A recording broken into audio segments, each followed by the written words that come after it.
Meski mengaku ditertawakan dan dicibir oleh sejumlah pihak, Presiden Prabowo Subianto tak patah arang dan berulang kali menegaskan komitmennya untuk memberantas korupsi di negeri ini. Menurut Presiden Prabowo, membasmi korupsi adalah salah satu cara ampuh untuk menyejahterakan rakyat.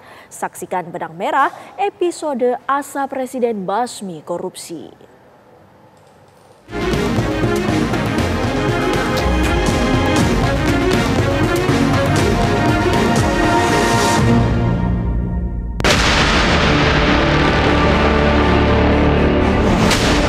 Saya akan melawan korupsi dengan sekeras-kerasnya dan dengan segala tenaga dan upaya yang bisa saya kerahkan.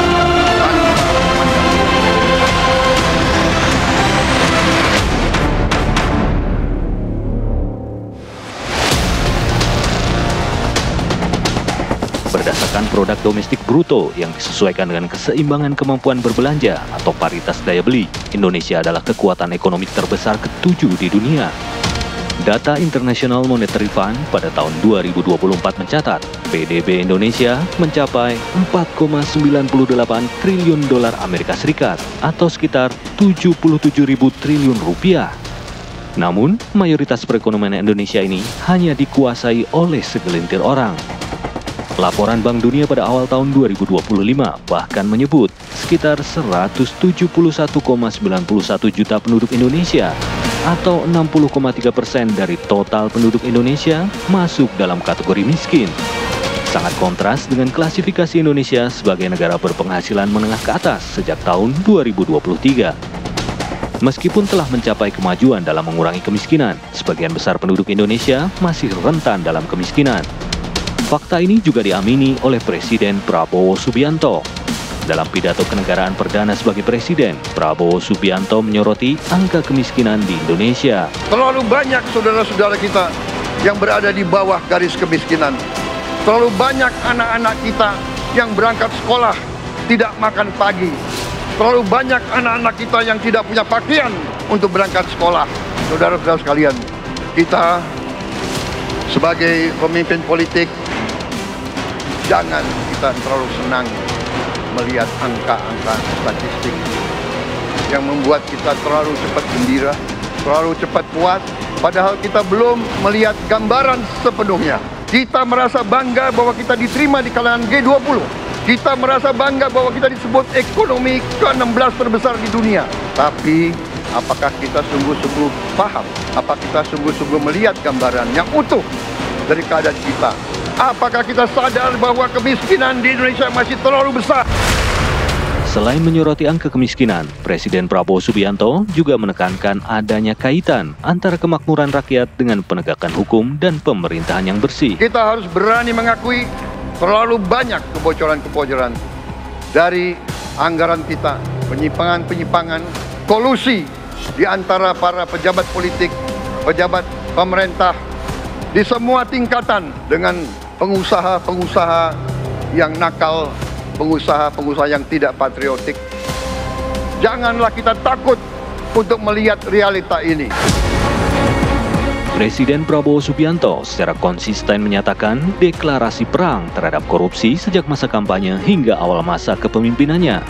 Dalam berbagai pidato kenegaraan, Presiden Prabowo menekankan pentingnya integritas dalam pemerintahan dan komitmen untuk memberantas korupsi. Dari semua eselon dan semua tingkatan harus memberi contoh untuk menjalankan kepemimpinan pemerintahan yang sebersih-bersihnya.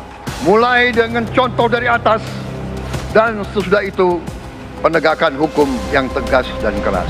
Saudara-saudara sekalian, semua kita percaya dan kita yakin kita akan punya kekuatan untuk bisa menghilangkan kemiskinan dari bumi Indonesia. Presiden Prabowo Subianto berulang kali menekankan kaitan antara kemakmuran rakyat dengan pemerintahan yang bersih dan penegakan hukum di Indonesia. Terutama penegakan hukum terkait korupsi, jenis kejahatan yang diklasifikasikan sebagai kejahatan luar biasa atau extraordinary crime. Karena korupsi merupakan tindak kejahatan yang sangat memengaruhi sendi-sendi kehidupan bangsa dan negara. Dampak yang ditimbulkannya pun luar biasa karena menyangkut perekonomian negara dan kesejahteraan bangsa. Dalam berbagai kesempatan, Prabowo dengan tegas menyatakan perang terhadap korupsi dan kolusi. Presiden jelas mengincar tikus-tikus berdasi yang menyengsarakan bangsa. Presiden Prabowo Subianto menegaskan komitmennya untuk tidak akan menyerah dalam melawan korupsi. Meski ia menyebut upaya pemberantasan korupsi seringkali dianggap lelucon naif oleh sebagian pihak. Korupsi masih terlalu banyak dan seolah-olah diterima menjadi kondisi sehari-hari. Bahkan kalau kita mengatakan kita ingin memberantas korupsi, kita malah ditertawakan. Kalau kita ingin memperbaiki, kita bilang kita harus kurangi korupsi ini, malah ada yang mengatakan, sudahlah, tidak mungkin, karena sudah terlalu parah. Meski mengaku ditertawakan dan dicibir oleh sejumlah pihak, Presiden Prabowo tak patah arang dan berulang kali menegaskan komitmennya. Menurut Presiden Prabowo, membasmi korupsi adalah salah satu cara ampuh untuk menyejahterakan rakyat. Presiden Prabowo Subianto bahkan mengaku mendapat ejekan dan ancaman setiap hari karena tekadnya memberantas korupsi. Hal ini ia sampaikan saat peringatan Hari Buruh di Jakarta pada 1 Mei lalu. Saya tiap hari diejek, tiap hari diancam, tiap hari macam-macam, tapi saya tidak gentar. Saya sudah katakan, saya rela, saya siap, saya ikhlas mati untuk bangsa dan rakyat saya.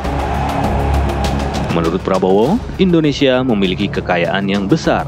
Namun, kekayaan ini dirampok oleh segerombolan bandit.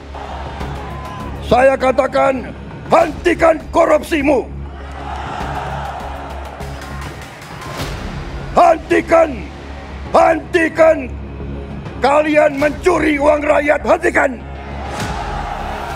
Dan saya minta dihentikan secepat-cepatnya.